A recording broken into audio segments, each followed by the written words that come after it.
expanded product lines. You'll find everything you need for home decorating at Westside Decorating Center. Good morning. Welcome to hour number 2 of the Art Lewis Show here on WSGW.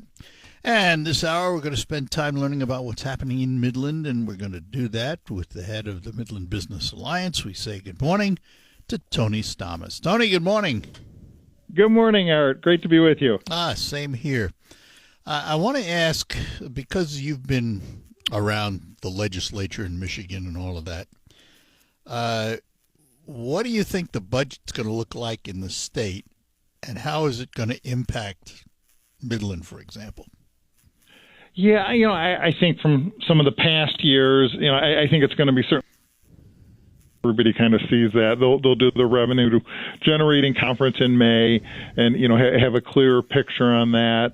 So much of it, for a number of years, there was additional dollars with the ARPA, and those dollars have been expended. So, I think it's going to be a tight budget. I don't know if it'll be dramatically different, but I think the real debate will be in terms of the priorities.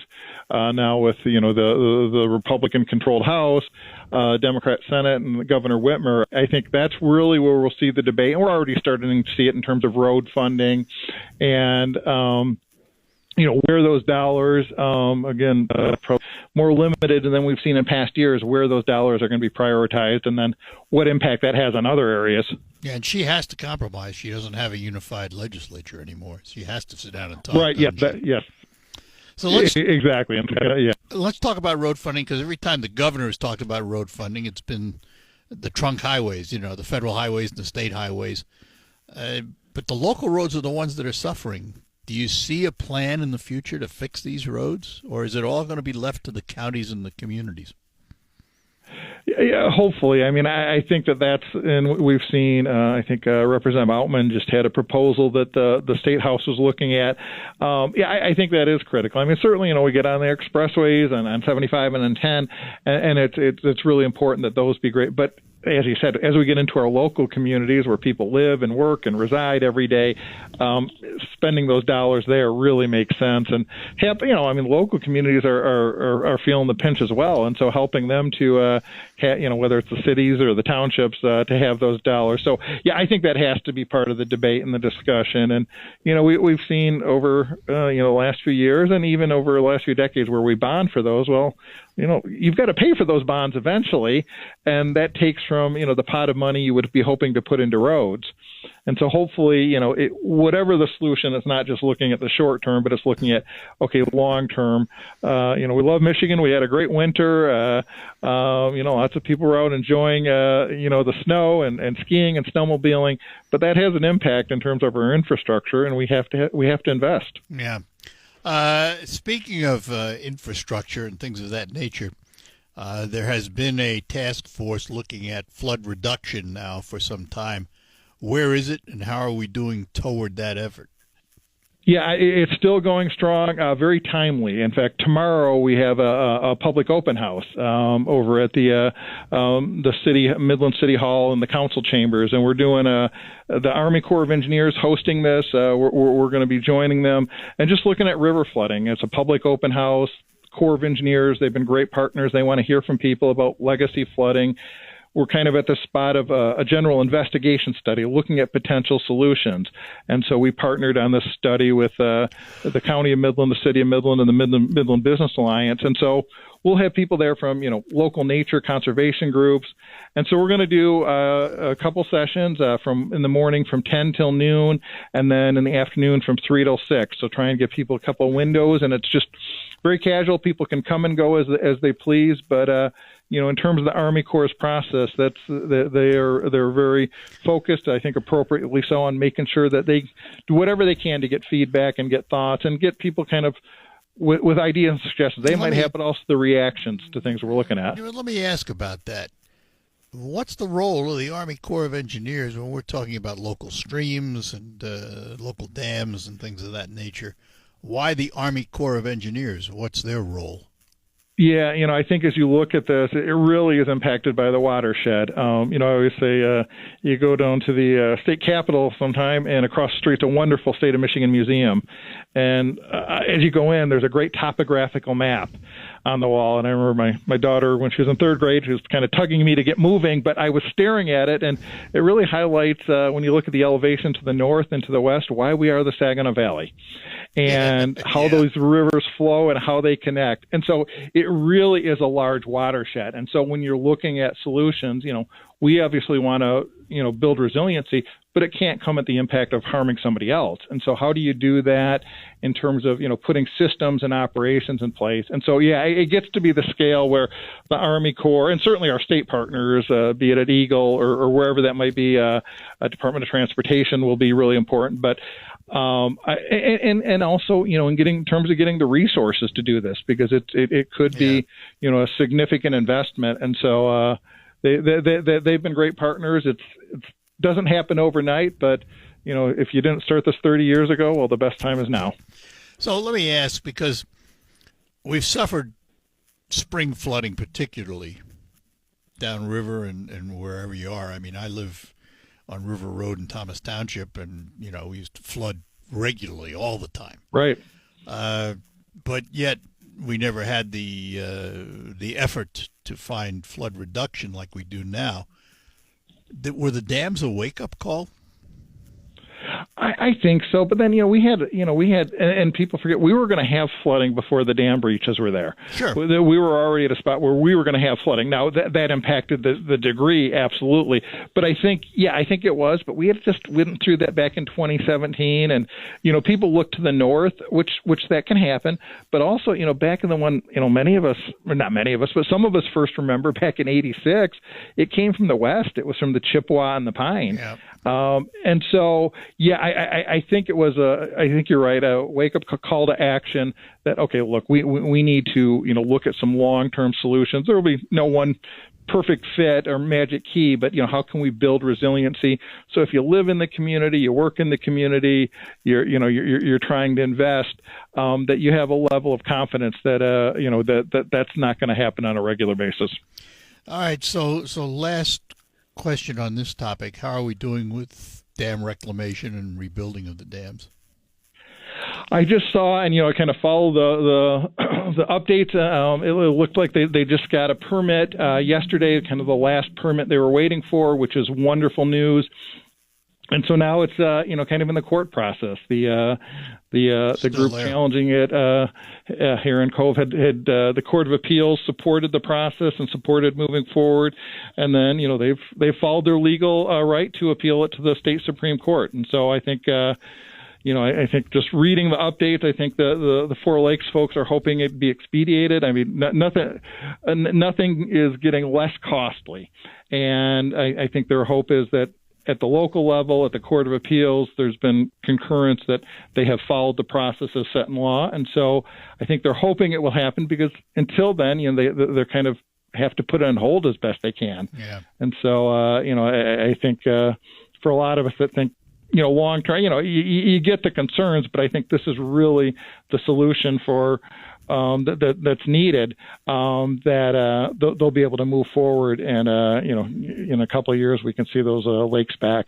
All right, hang on. I got to take a break. We're talking to Tony Stamas. He heads up the Midland Business Alliance, and we will be back with more after these notes. The Bay City Noon Optimist Club trap. Sites, looking at buildings, and it's never real until it happens. But just at that level and those numbers, I think that kind of we're excited what that means for the years ahead. I wonder if the uncertainty coming out of Washington has impacted the local economy at all. Uncertainty on tariffs, tax cuts. There's a whole bunch of things sitting out there that are in limbo right now until Congress actually acts. Have you seen much impact, or have you felt any of it? I think it's something that gets factored in. I mean, some of them have done this, because just every time. So yeah, I mean, certainly there's a lot happening, and I also think there's a sense that, sometimes in chaotic times there's an opportunity, and I think some are looking at that, and looking at investing, that might be a good time to invest capital. So certainly it is impacting, and we see that and we hear that, but it hasn't seemed to this point deter people from looking at doing investments going forward. Which is good news. I mean, it's always nice to have people looking, because that's where it starts, right? Absolutely. How about the chamber portion of the Midland Business Alliance? Is it active? It is. We get a lot of great events. We've got tonight. We've got our business after hours over at Dow Diamond, which is fun because while we're still enjoying the great season by the Spirit, baseball is not far away, and the Loons will be playing soon. So we'll have our business after hours there tonight, and then next week we've got our State of the City address. Our mayor always does. Maureen Donker does a great job on March 26th, and so we'll have a luncheon, which we always get a great turnout for, just in terms of the city of Midland and all the great things that are happening there, and also talking about the challenges and solutions that they're looking at. And then we're going to have a celebration, and we'll be getting that out coming soon, May 1st. We're able to do a complete remodel of the building that we're in, exterior, interior, in downtown Midland. And so it's something we want to do a ribbon cutting with our team, with the Gerstacker Foundation. We're in the Carl A. Gerstacker Commerce Center that were so instrumental in helping make this possible. And Three Rivers who led this, and then the broader community. So we're excited about that, and it turned out well, but it's also just been really very functional for our whole team, and just in terms of trying to keep doing our efforts every day. Let me let's go back to the major businesses for a minute here. Dow has gone through some more difficult economic times than we normally are accustomed to. Have you seen a rebound, and how has it impacted things in Midland? Yeah, no, I think they're kind of looking at how they navigate, and it goes well beyond Midland, it's globally. But I think from everything we see, they've got a kind of plan in place, and they're executing on that. And I think we see investment opportunities in the future. I think we see that whether it be with Corteva, with DuPont, and so again, I mean it is a challenging time, and the leadership and the employees in all those companies are trying to navigate that, but I still think I'm very optimistic going forward. Dow's legacy here in Midland and the whole region. I think we're going to continue to see that moving forward, and then it's exciting as we continue to see investments from some of those other partners that are in the iPark now, and kind of gives us a wide diversity, and certainly in our surrounding areas, be it Hemlock,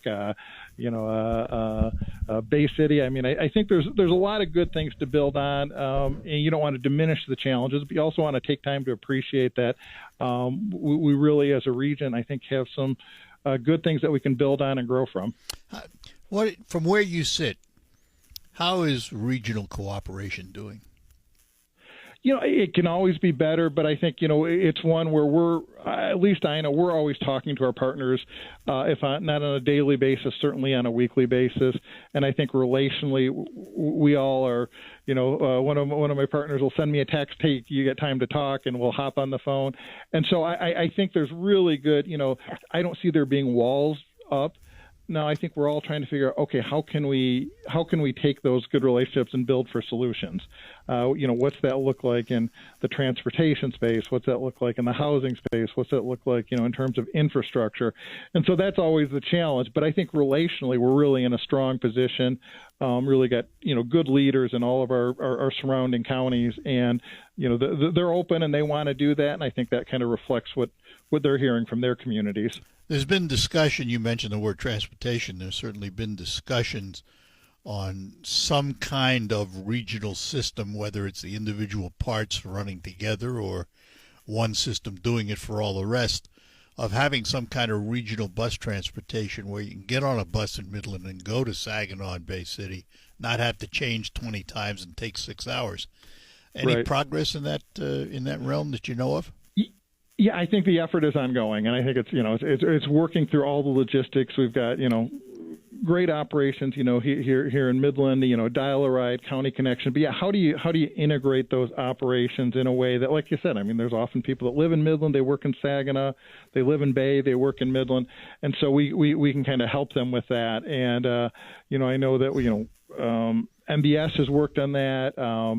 Saginaw Valley States helped lead on that. Great Lakes Bay Regional Alliance is working towards that effort, and I think we all are, because I think collectively we see the value in that. And if we can do that well in a region, that gives us a huge advantage in terms of helping our businesses, our employers, their employees, and even the broader community. And just that it makes this place a desirable place to be, and it gives you options when you're looking at housing, and when that you can kind of look at a broader landscape. And I had the new president and CEO of the MCFTA, the Midland Center for the Arts, on the other day. Right. It's an important institution in the community, isn't it? It is, and it's I think Matt Travis is going to do a great job, and it is. I remember a couple of years ago, and they kind of started bringing the Broadway series there, and Jersey Boys was playing. Yep. And I was just sitting there, and there was a sense of appreciation, just a wonderful show. But okay, we're in Midland, we're watching just world-class talent here, and we've got a couple of venues to do that, but having that there and the renovations they're making and the legacy they have, I think is just really, for Midland, but again for the broader region, it's just such an amazing asset that excited about what Matt and his team are going to do going forward. Last question for you. I want to go back to the flood for a minute, because one of the things they're doing at the Midland Center for the Arts, they're doing a lot of renovations, and they suffered tremendously during the flood. Is it your sense anyway that the region has recovered from the dam strikes, other than the lakes rebuilding? Is it your sense that we have recovered from all the damage? No, I think some of it's still in process. I mean, we've been working, with the Center for the Arts and FEMA for, going on half a decade, and so some of it is still ongoing, and that's frustrating. But you just kind of keep persevering, and we've worked with, on a bipartisan basis, our federal and state partners. I wished it were all locked up. It's not, and so you kind of deal with it at different levels. About okay, let's get a resolution to those, but then also looking for those long-term solutions, so we don't have to, and that's always the case about the investment. So we don't have to spend those dollars on the back end of that because we've invested on the front end, so we don't see these things happening. Yeah. Well, Tony, listen, I appreciate your time as always. And I appreciate being with you, and I might mention, if I can, real quick. Yeah. We're certainly joining regionally the voices for the to have our Senate seat filled. We talked about working with our legislative partners, and I think that's critically important. So just encourage all the voices to communicate. This is an executive level decision to communicate to the governor how important that is, and how we would really like to see that election scheduled as soon as possible. And we've got local elections, Midland Public Schools, that we're supporting that coming up in May. But having a state senator, as we work through all these issues, is just so critically important. It's become political for her, unfortunately. So time will tell. All right, Tony, appreciate it. Have a good one. You too, Art. Thanks so much. Take care, my friend. Bye-bye now. Tony Stamas, he is the head of the Midland Business Alliance. We'll be back with open phones for the remainder of the hour. 989-752-6111, the number to call if you want to chime in. M&R Garage Door wants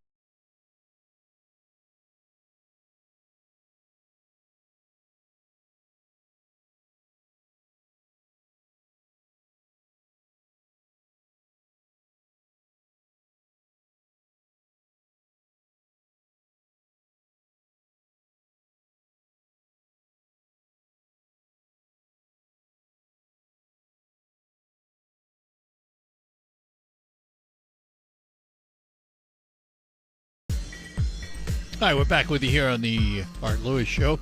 Open phones for the remainder of the hour.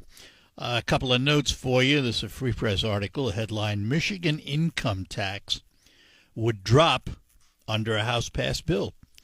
The Michigan House has passed legislation to slash the income tax rate from 4.25% to 4.05%, effective January 1st of this year, so it would be retroactive. And it'll be interesting. There were some Democrats who supported it and some who don't. Some called, and this is the usual conversation from Democrats when it comes to these things, a boon for the rich. Well, if you cut the tax rate for everybody in the state, how is that just a boon for the rich?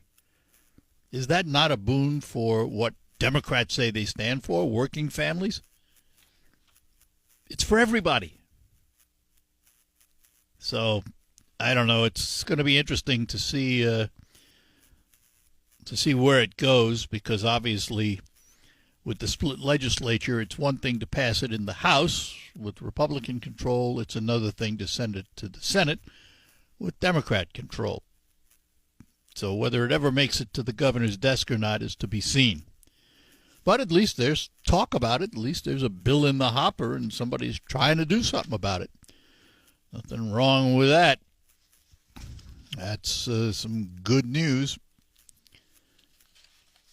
Interest rates. Oil execs. Trump tariffs, the headline says. A busy day for the economy amid what's turning out to be a trade war with these tariffs. I'm not ready to judge. I want to see how it ends up, because they can be good and they can be bad. It's going to be interesting to watch and see what happens. Here is Don in Saginaw. Don, good morning to you. Morning. Listen, if the only stupid question is the one that's not asked, I got a unstupefy question for you. Okay. I can remember going almost to any restaurant, gas station, bar about this time of year and find these little schedules for the Tigers for the season. Yeah. Any idea where we can still find those? When they come out, usually we have them by now, but I have not seen them. If we get them, we'll let you know. But normally we do have them, but we haven't seen them. You mean you guys in the studio? In the station here, yeah. We used to have them all the time, and I haven't seen them yet this year. But if we do, we'll say something. Did you see them last year? I think we did. I can't remember now, but I think we did. Because I haven't seen them in probably 15, 20 years. Oh, no, they've been out. Oh, no, we've had them every year. I know that. I know they've been around. They may not have been around and distributed like they used to be, but I know they've been around.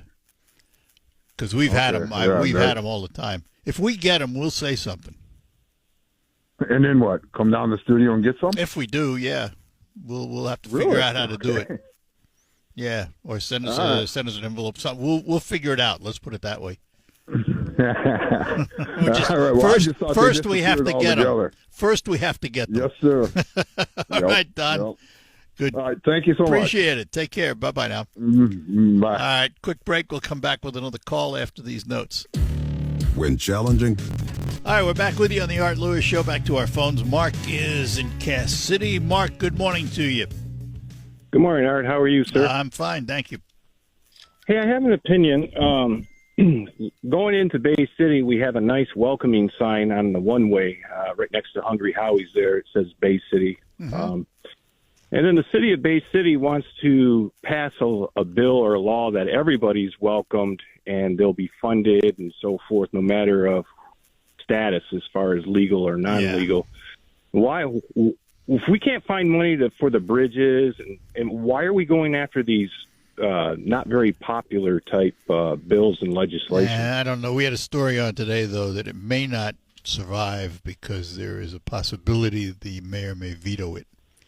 I have no idea why they did that. I mean, they don't want to call themselves a sanctuary city because they're afraid of that title, so they look for another way to do it, and the word welcoming. Well, I mean, do they really have to pass a legislation on that? Because they're a welcoming city anyway, but it has connotations that not everybody favors in these days.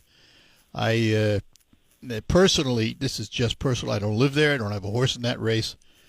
Yeah. I hope the mayor vetoes it because I don't think they need it. It's one of those superfluous things that are unneeded and just cause problems. Well, that's just a personal opinion. Thinking. Yeah, that's just it's my personal opinion of it. But again, I don't live there. It's not up to me to say, but that's how I feel about it anyway. All right. Well, if you get a chance, get outside today. Enjoy the day before the cold air hits again. Yeah. So 68, 70 today and 30 tomorrow or something, Welcome to Michigan. Right. Welcome to the spring in Michigan. All right, Mark, buddy. Take care. Have a good one. Yep, you too. Bye-bye now. 989-752-6111, toll free, 866-790-WSGW. One of the things, happening with these tariff wars going on right now, and the auto industry is kind of caught in the middle. Auto dealer, according to this headline in the Free Press, auto dealers, UAW local leaders are bracing for layoffs amid a tariff war, feeling that sales are going to be down. One Ford dealer, Jim Sivet, said that they're down 50% in leads, and everything is off 40 to 50%. People aren't looking at cars right now. He owns Village Ford in Dearborn, and he said this reminds him of 2008 when the mortgage crisis hit. He's talking about real numbers when he says they're down 50% in leads, 40 to 50% off everything else. Not good news, because the auto industry is, a major employer, not only here but around the country. And if dealers are down 50%, that means inventory is stacking up. If inventory is stacking up, that means they're not going to be ordering cars from the manufacturers, and that means the manufacturers will slim down their manufacturing.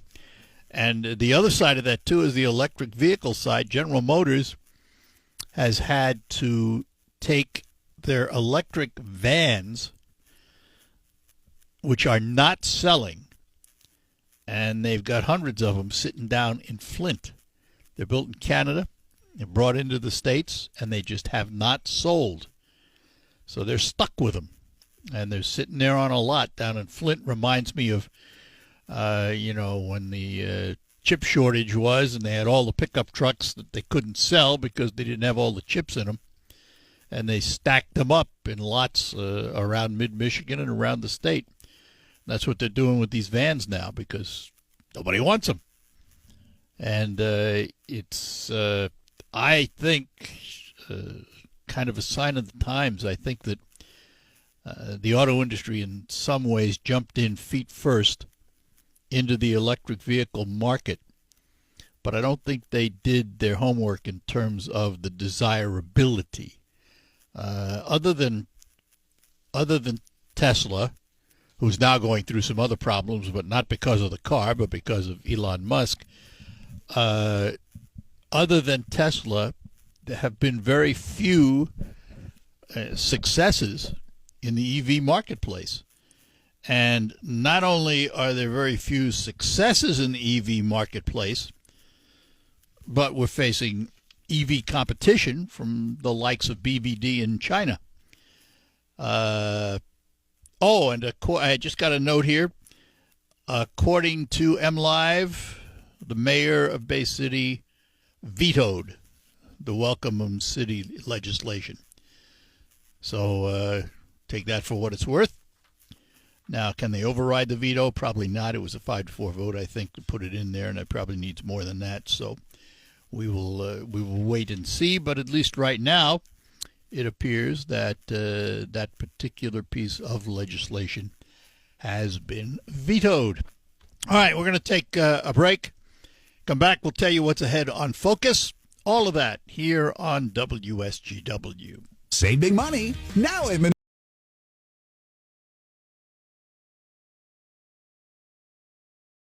Team Show, weekdays 5:30 to 9 on WSGW. And that'll do it for the Art Lewis Show for today. Thanks a lot. We'll be back tomorrow with lots more. But in the meantime, stick around, because Focus is coming up, and we're going to learn about Mid-Michigan estate sales. We're going to have Farron with us to talk about it. That follows lots of things. The news from CBS comes up first to bring you up to date on the nation and the world. Michael Perch is in the WSGW newsroom. He'll have the local report on the region and on the state of Michigan. And then we will be back with Focus. We'll talk to you right after the news. Broadcasting from the